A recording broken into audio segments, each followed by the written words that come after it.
may kanya-kanya na tayo. Ano, hanggang kailan lang tayo. Kahit nga anong sobrang ingat mo, okay lang din naman mag-ingat mo.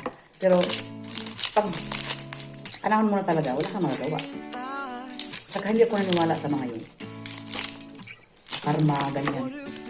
Kung narating ang sakit sa'yo, huwag mo sabihin na karma si Pulana, si Pulano, si Pangit yun. Diyos lang ang may alam sa lahat kung bakit. Hindi tayo pwede mag-judge na yan siya, nakarama yan. Hangit kasi yun eh. Kasi, alam mo kung paano kung ikaw na magkasakit. Masaya ka ba pag pagkalihan ka na nakarama yan? Oo. Sa feeling mo, sa damdamin mo, kaya huwag tayo manghusga. No? Be kind to the animals. Joke. Hindi, totoo yan. Totoo yan. Basta, ang masabi ko lang, ano lang tayo din?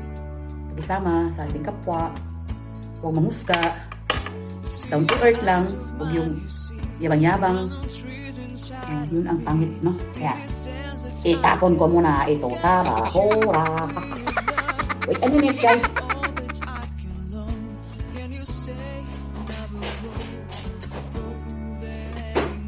So, ito naman ay I gonna wash this. Wash.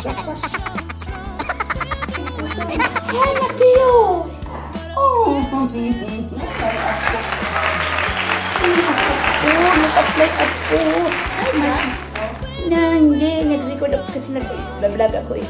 This is my poging apo. Namuma. Halo, Muma.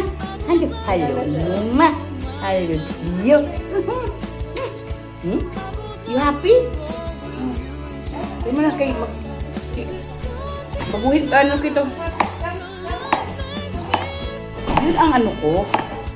Si kana po. 1-year-old si Mateo Enzo.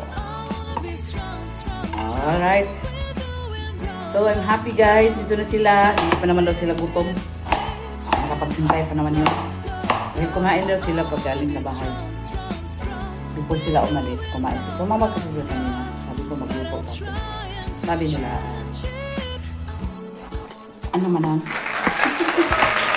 Kumain naman kami ng nag-lunch kami ng bread. Alam niyo rito, pag nag-lunch ka ng bread, tagal ka rin gutumin.